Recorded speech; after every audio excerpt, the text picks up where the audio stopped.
Hey, what's up guys? Welcome into another Union Arena video. Today we're going to be diving into the third and last color, the yellow set from Sword Art Online. I am by no means caught up on Sword Art, so bear with me on the name pronunciations as well as the lore aspect of what's going on at this point. And I think I did this in chronological order. This should be the third of the 3 colors I upload. So in this set we're going to basically have 2 main archetypes that we're playing around. We're going to have Alice here, who is getting abilities off of having Kirito and or Yugo on the field. And same with them, you're basically getting extra effects by having one or all 3 of them on the board. And then we've also got this other part of the yellow set here that looks really interesting with Asuna and Sinon. The main thing that Asuna is doing, well, all of the cards in the other half of it are playing off of having 4 or less life. You get more abilities the less life you have. And on top of that, Asuna is doing some really cool stuff as well as her special that involves swapping your opponent's energy line and their frontline characters, as well as this character specifically locking them on the front or back line for a turn. So yeah, could be really interesting, as well as of course resting characters that yellow likes to do a lot of the time. Oh, and then this Yugo has a really nice impact nullified defensive mechanic. So all around, the yellow set is looking very unique and not bad at all, as we've seen with a lot of yellow colors in Union Arena if you haven't seen them, on top of the yellow's color trigger just being so good. Yeah, the yellow decks continue to look pretty top tier. But yeah, if you guys enjoy, drop a like to let me know. Appreciate all your support as always. And yeah, let's dive into the yellow Sword Art set here. So yeah, starting it off, we've got a basic 0 cost Kirito with the step ability, no trigger, 2k. Pretty typical. There is not going to be any raid Kiritos, so just keep that in mind in this. Next is 4 energy, 2 action point Kirito. Play this card set to active onto your field, and then if you have Alice and Yugo on your front line, this character is going to get double attack, and that's just going to be in general as long as you've got Alice and Yugo on the front line, so that's pretty cool. And then we got 2 cost Thais, or Tess, if this character is active, it'll count as 2 energy generated instead of 1. Again, you'll see that in every color. Not a bad card to slap in if you need the energy generation. And then we've got our 0 cost Yugo here. When played, choose up to 1 character on your field and it'll gain 1k until the end of the turn. It's only got 500 BP, but it does have the active trigger, so as far as the name goes, this is a decent card to consider throwing in the deck, considering we do have a Yugo raid, so having those small 0 cost and stuff just as a raid target could be good. Then we have 2 cost Yugo. This is not going to have a trigger, but when played, look at the top 4 cards of your deck, reveal up to 1 Kirito or Alice among them, add it to your hand, place the remaining at the bottom in any order, and then sideline a card from your hand if you took one. 3k BP, 1 energy generated. Not a bad card, especially again since he's going to be a raid target. We need him to raid our Yugo later. He's a search card. This is going to be a decent card to have in the deck for sure. We always like bodies that can search for us versus like event cards. And then we have 1 cost Ronnie. This is going to be our generic bounce back. You either bounce her back or a 1 cost, and then you're generating 2, but she only costs 1 to play. Again, we do have, let's see, Alice costs 5 in this. Yugo costs 4. Oh, okay, so looking at the raids, double energy might not be the most necessary in this, considering we only have 1 5 cost, the rest are 4s. I'd say that's what I like to consider with double energy if you guys don't. If we have a lot of 5s or 6 cost cards or higher, if you're in green, you definitely need more double energy. But if you have 4 or lesses in your deck, you probably don't need to stress about it too much. So yeah, this is might not be the most necessary card in this. 2 cost Silica, active main, switch to resting, choose up to 1 character on your field. It'll gain 1k till the end of the turn. I mean, not a terrible card if you wanted to slap it in, because it doesn't have to get sidelined, so every turn you get a free 1k buff. No trigger though, so I mean, I'm sure there's going to be other cards you choose over her, unfortunately. And then we've got 0 cost Yui, active main, switch to resting. This will be the card that'll count as 2 energy the turn you activate this, but then you have to sideline it. Again, might not be the most necessary in this with the low cost cards. 3 cost Lizbeth. When played, look at the top 3 cards of your deck, reveal up to 1 Goddess Affinity card among them, add it to your hand, place the remaining cards at the bottom of your deck, and then if you added a card, sideline a card. Now this one does have a draw trigger, and on top of that, it's generating 2 energy. So yeah, comparing a search card like this to a search card like Yugo, I really like the added bonuses to this, and it's only 1 action point too, so you're getting quite a bit out of this. Not bad. And the Goddess Affinity will be applying to the Asuna and Sinon deck. I'm sure if you guys have seen the anime, you know more than me, but 0 cost Alice, so this is going to be our generic add to hand 0 cost card because we do have our raid Alice here. And then we've got 1 cost Alice Synthesis 30, if I need to say the full name. This card is also treated like Alice. I don't know if that'll ever matter. Just wants to mention it. The Step 2500. Again, you need it for raid targets, so not a terrible card at all. And Step is a nice ability to have. Next, we've got 3 Energy Alice. Step ability during your turn. If Kirito and Yugo are on the field, they don't have to be on the front line. This character is going to gain 1k, making it a 4k just during your turn. But still could be good, especially with the double energy generation. It's the color trigger. It's a raid card for our Alice raid. So yeah, not a bad card at all. You'll definitely have 4 of those, I'm sure. Then we've got 5 cost Alice, our raid card here. When played, you get to choose up to 1 character with 2k or less on your opponent's front line and sideline it. If you have either Kirito or Yugo on your front line, you can target a 3k instead, and then if you have both Kirito and Yugo on your front line, you can target a 4k instead. That could be really strong, considering we are at a point right now where there's a few cards I can think of that are 45 and 5k printed cards. Unfortunately, she's not going to be able to target those, but we are definitely currently in a spot where I don't know how much it changes anytime in the future. But we are currently in a spot where targeting 4Ks is very strong and very common. So this is a very nice card, especially because you're playing a card just to simply remove one of your opponents, 1 action point. We always like that. More or less kind of basic, but at the same time, very good too. Then we've got 2 Energy Eldri. During your opponent's turn, this character gains 1000 BP. Draw trigger, 2500. Oh, so he's a 3500 blocker. I mean, for 2 energy, you get him out pretty quick. Not the worst thing ever. And then we've got 3 costs Desabolt Synthesis 7. Is that right? If this character... Oh, this is a card that'll go from a 3 to a 2 cost if you're going up against a blue or a green deck. Again, if anything, it has a good value, again, in rare battles. So you can almost guaranteed go up against those 2 colors that are Sword Art and maybe get a reduction on that. Not the worst card, but with how much we're not desperate for double energy and we have other options in this deck, we might not play it. Then we have 3 cost Fanaccio, Synthesis 2. I hope I'm not butchering these too terribly. Fanaccio. When played, draw a card, then place 1 card from your hand into the sideline. Okay, nice. Our typical when played draw trash. With the draw trigger, double energy, 3k. Nice ability to slap on a card like this, I will say. 5 energy Bercoli.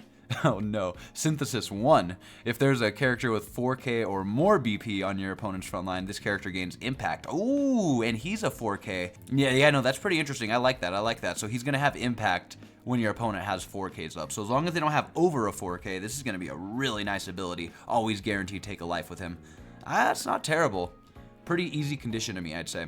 4 energy Yugo Synthesis 32. I can't wait to actually watch this part of Sword Art and actually understand this. This is going to be our raid card for Yugo. Impact, Nullify Impact, and that's just permanent when you raid. And then when sideline, choose up to 1 Kirito and up to 1 Alice on your front line. They each gain 1000 BP and Nullify Impact. He's also got 4k with the raid trigger, so you can raid him out of life or add him to hand. Yeah, no, this is a solid card, especially with how strong and annoying impact can be, especially towards the end game. Not feeling like there's much you can do against it when you're down to 1 or 2 life. This card says, sorry, we've got 3 impact nullifies. That's insane. On top of that, they're gaining 1k each. So you're also hoping you're in a situation where you're making your Kiritos and your Alices able to just straight up block stuff without dying as well. Yeah, that's really nice. But the Nullify Impact is an added bonus for sure. All right, this is easily one of the best defensive cards we've ever seen in Union Arena. That is insane. We don't have too many Kiritos in this set, though, so you are definitely mostly playing off of Alice and Yugo here, no question. But we got a 3500 Kirito here. At least with his ability, he goes to a 45, I guess, which isn't terrible. But again, yeah, it looks like Alice is going to be the big star of this with Yugo. Ah, man, yeah, more Kiritos. 1 more Kirito would have been sick to see. All right, and it looks like we're going to be moving on to the Goddess archetype now in the yellow set. So we've got 0 cost Asuna, Stacia, the Goddess of Creation. Interesting. Add this card to hand, our 1500. Yeah, you know, like I said, generic, typical raid target card, essentially. Guarantees you're getting it to hand to raid later. 1 energy cost Asuna. If you have 4 or less life, this character gains 500, making her a 3k as a 1 cost. Not terrible, but yeah, so as you'll see, this portion of the deck is going to be playing a lot off of having either 4 or less life in order to get extra abilities. And then we've got 3-cost Asuna here. When played, you may add a card from your life to your hand. If you do, draw a card. It's also got the color trigger, which we love in yellow. If you don't know, yellow is such a good color trigger. If it comes out of life, you get to rest one of your opponents straight up, no matter what their BP is. And it'll remain set to resting the next time it would switch to active. Very strong color trigger.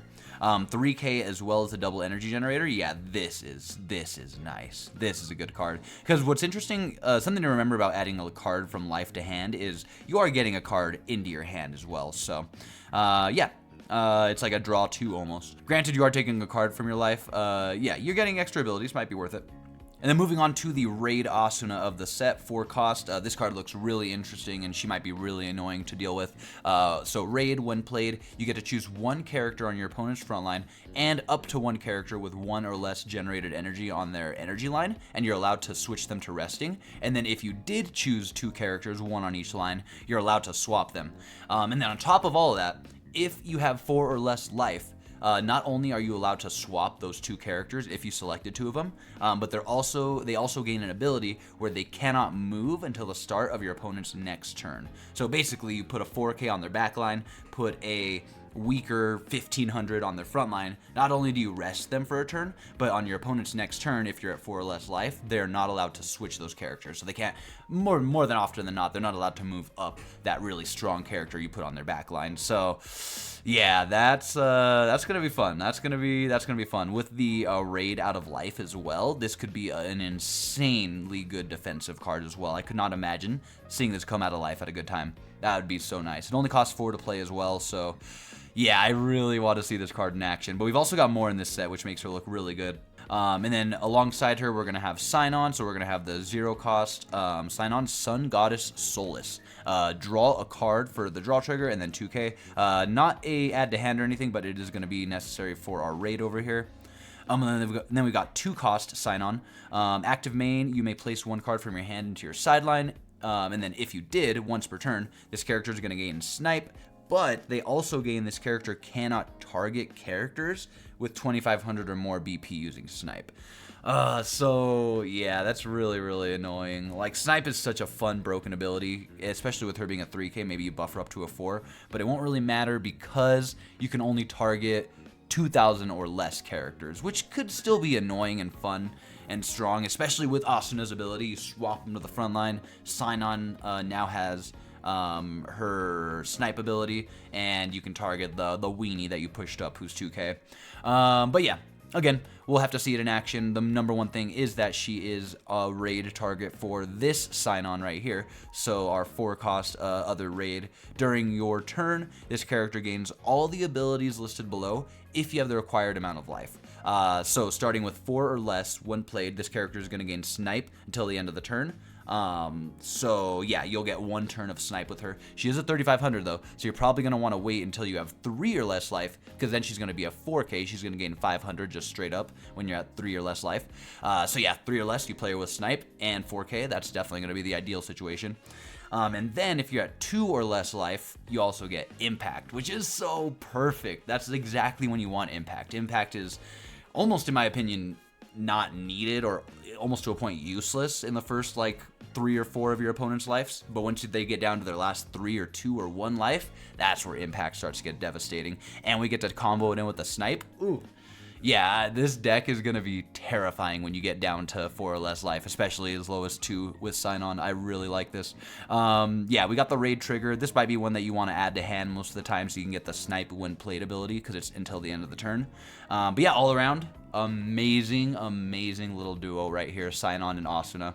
I'm excited to build this deck. We're not done yet though. We do still have some more cards. Those are just the main raid cards here. So next we've got Leafa. I was looking at this after looking at her in the last set. Is her name maybe Leafa possibly? Let me know. Oh god. But either way, Nullify Impact, 2k BP. She's just a 0. Generic Nullify Impactor that we've seen before in other sets. 3 energy, Nullify Impact, 3500 with the active 3k trigger. This could be a good card to have in your deck if you don't have those other impact nullifiers and you just need some solid impact nullify options. This could definitely be a good one. And then we've got one more for energy cost, Leafa. Nullify impact as well. When played, you may add one card from your life to your hand. If you do, this character gains 2000 BP, and this character cannot be chosen by your opponent's characters, sites, event cards, or trigger abilities until the start of your next turn. Also, the 3k active trigger with a 4k printed. This card actually looks amazing. So basically, yeah, you take one of your own life on play. However, with a 6k and completely untargetable from anything in the game, she is essentially going to get a guaranteed free block for you, which is so nice. Yeah, I'm pretty sure characters, sites, events, triggers, nothing can stop her when played. So triggers is interesting. I guess maybe is there something in this set we could restand her with the turn we play here? Either way, it's just clarifying nothing can kill her until the start of your next turn. So yeah, it's a safe way to add a card from life to hand. I really like that. And then the last few cards here, 2 cost Gigas Cedar. Active main, switch to resting, sideline this card, draw 2 cards, and then you can only activate this ability if Yugo with 4k or more BP is on your field. It's an add to hand as well, so this is a card that if you do really want to throw in a couple, even just 1 or 2 is nice, just for the fact that if it ends up in life, it's an add to hand trigger, so you get it into your hand. Yeah, again, I don't know, it is a draw 2, I guess. Up to you. I'm always torn on these site and event cards. It's like, I'd rather just have characters I could attack and block with, you know? It doesn't look like the worst card, though. And then for cost, the Osmanthus Blade, maybe. It's going to be the special for Alice. Pretty typical one that we see. Not bad, just nothing special. Choose one character with 3k or less BP on your opponent's front line and sideline it. But if Alice is on your field, choose a 5k instead. Next is 3 cost Memories of the 3 Children. Look at the top 5 cards of your deck. Reveal up to 2 Kiritos, Alice, and Yugos among them. Add it to your hand, and then place the remaining at the bottom. It's also got a draw trigger. I love these search cards. Me personally, especially if we get a trigger in there, I like it. I'm probably going to end up throwing 2 of these into my Yugo, Kirito, Alice deck, especially considering just how important all 3 of those cards are, and especially Kirito. We have so few of those. This could just be so good, and you can grab 2 Kiritos or 2 Alices if you want. Shouldn't be whiffing off of this as well. Yeah, just having a couple of these in the deck could be absolutely game changing. I like it. And then we got 3 costs, Homemade Pie. This will be our final card for the yellow set. Choose up to 2 action points, switch them to active. I'm sure you guys know how finals work by now. And then we've got Unlimited Landscape Manipulation ability, 4 costs. Choose one of the following. Choose up to 1 character on your opponent's front line and up to 1 character on your on their energy line with 1 or less generated energy. Switch them to resting. If you did choose 2 cards, you're allowed to swap them. So it's literally Asuna's ability, just without the 4 or less life part of it, essentially. And then choose up to 1 site or with 1 or less generated energy on your opponent's field and sideline it. I mean, listen, I like that we have a field remover as a secondary option to a pretty solid rest and even swap. Yeah, I like this. I'll probably end up throwing in a couple of these. Again, I feel like if you throw in 4 of these, they might get a little annoying. But it does have the active trigger as well, so if it ends up in life, that's totally cool. I could be wrong. This ability might be more broken than I realized. Swapping cards and resting them. I think it's gonna be more annoying than I realized. I'll probably go with around 3. We'll see. It's just so many event cards can be the game ender, unfortunately. And onto our final card of the yellow set here, 3 Energy Radiant Light, our special for Asuna. Choose up to 1 character on your opponent's front line with 5k or less BP. Switch it to resting. It'll remain set to resting the next time it would switch to active. And then if you have 4 or less life, straight up sideline it. Ooh, that's interesting. So you need to be at 4 or less life to sideline stuff. Granted, you still do get the sticky rest and you can always target 4Ks. It's not a bad card. Not a bad card. Yeah, I think you'll be good. I think at the end of the day, also getting to 4 life isn't going to be too difficult with this deck. I think you'll be surprised with how often you're at 4 when you need to be, for sure. But yeah, that is the yellow set. Let me know what you guys are most excited for. Let me know what your thoughts are on it.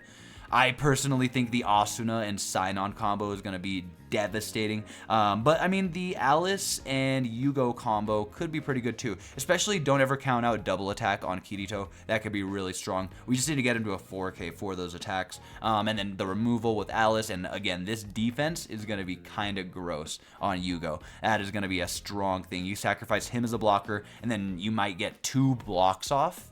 That's crazy. A 5K Alice blocker and a 4,500 Kirito blocker. That's pretty good.